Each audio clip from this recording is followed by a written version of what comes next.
One of my favorite buggy videos is taken from the guide's bumper. It's a chase that you guys want. 15,000 acres up there. It's sand dunes, creek beds, trails, hard packed gravel, hills, canyons, and cliffs. So that's why we have a guide, so you don't plummet your death over a cliff. The cars are really low to the ground. It's a 3/4 scale desert racer. So you can't really see what's over the next hill. So you'll know if you went over a cliff right after. All right, so it's really important. Our #1 rule is that you stay with your guide and don't wander off on your own. Stay single file too. Don't run side by side because there's a lot of open space, but there's also a lot of tight space, and it can bottleneck on you pretty quick. So you don't want to be running side by side with your friend and come over a hill and find out there's only room for one car. There's just a lot of places like that. Big rock here, about 8 feet to squeeze a buggy through, and he's going to take you through that stuff. So make sure you stay single file. We are going to break you guys up into 3 smaller groups up there, so it moves faster. We've tried lining 10, 20 buggies up the row, and nobody goes fast. So just in case you're wondering. If you feel like you're going too fast, slow down. Our guys do this every day, all day long. Like you'll see here, he's letting people catch up. He's maybe 30 seconds in. He's got a 20-second lead on the last car. As soon as you see the 5th car come over the hill, he's gone again. This car 5 is coming up. Anyways, so yeah, he's going to let you keep up. So go at a rate you're comfortable with. When he's letting people regroup like that, if you feel like, gosh, this is crazy fast, I'm not so sure about this, and you're not in the back, wave someone else around you. Just kind of hang in the back.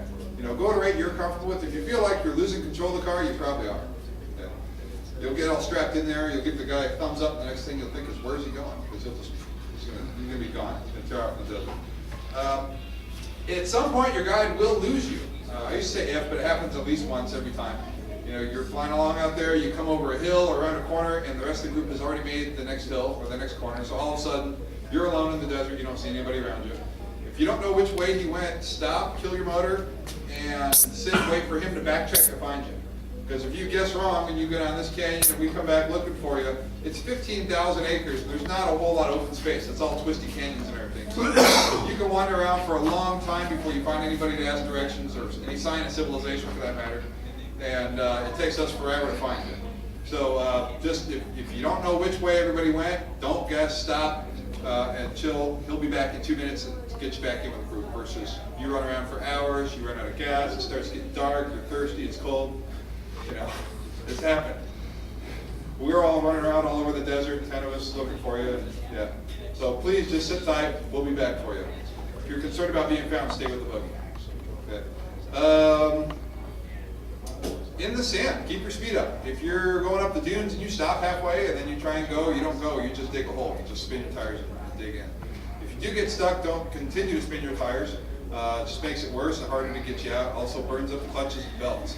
So keep your speed up in the dunes. If you do have to stop in the sand, turn your car where it's facing downhill. You'll have no problem getting going again. If the guide has to help someone else out, just be patient. Kill the motor anytime you stop. Let him help your friend get unstuck, and then you can proceed on your way.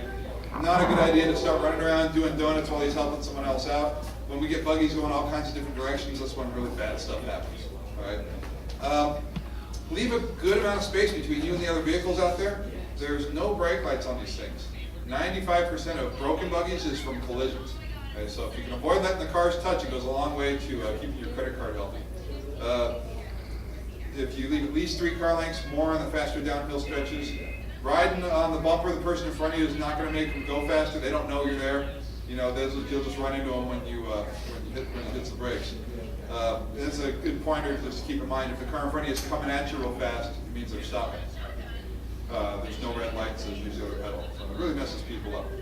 Can't stress that enough. Stay in the tracks that your guide makes as closely as you can. We've hit everything out there. We know which way not to go already. There's a lot of places where if you're 10 feet to the left, 10 feet to the right, it's very uncomfortable. Drops, rocks, different things of that nature. So you want to go exactly where he goes. We're going to do dune drops. The dunes are real mellow on one side and real steep on the other side. And he is going to go over those. He's going to go at a nice 45-degree angle to smooth the transition. If you hit that straight, when you come down on the other side, it will slap hard enough to knock the wind out of you. It's not comfortable at all. So make sure that you just stay in his tracks and go exactly the way he did. And if ever you're not sure, you come to like a ledge or something, you're not sure which way he went, just stop, let him come back around and get you. But there are places where you're chasing him and here his car will drop. Just make sure you go exactly where he went. All right. If your view is obstructed out there. There are some silt patches. Silt's like baby powder, really fine dust. So if the cars in front of you hit that dust, if you can't see where you're going, slow down. Don't try and take a trail around the dust. Just let it blow out of your way. We get horrible pileups, 3 or 4 buggies on top of each other. I couldn't see, so I did it. It's always a bad plan. So keep that in mind. If you can't see where you're going, it's a good idea not to be going so fast. Your safety gear. You're going to have a helmet with a chin strap. You're going to have shoulder straps. You're going to have a lap belt. All of it's really important. The helmet won't do you any good if it flies off at the point of impact. The shoulder straps will keep you from having a steering wheel for lunch if you get a big rock out there. Lap belt will keep you from flying out of the car. If you're properly fastened in, everything else will break on the car before you get hurt. If you're not properly fastened in, the opposite is true. You'll be the first thing to go. All right. Buggies are hard. People are soft. So you want to be in the center of that roll cage, and you want to be held in good. If you're in nice and snug, it's a lot smoother to ride too. You don't bounce around in your seat. If you're jamming along out there and you realize, oh, I started from the last stop and I forgot to do my belt, don't worry about trying to catch the guide and say, hey, wait, I got to stop. Just stop. Get yourself fastened in right. It's real important. It's a really pumped up adrenaline-packed thing. It's flat like a chase out of a movie or something. Just you want to keep in the back of your mind that it's not a movie. It only works on Dukes of Hazzard. They fly great. The landings are horrible. It's not a video game. You can't respawn. There's no extra lives. So just, stay with your guide, do what he does, keep a good, healthy sense of your own mortality, and everything will turn out just great. I think the driver's probably already told you, but if there's anything in your pockets that can fall out of your pockets, plan on it falling out of your pockets. There's no glove box, no trunk, nowhere to stuff anything. If you want to bring a camera in, you got a pocket you can put it in a Ziploc baggie, so it'll keep the damp, dust and sand out of it. Anything else, just leave here, we'll lock it up for you, and then you'll still have it when you get done. All right? You guys have been warned. Get in the vans, go have a buggy ride.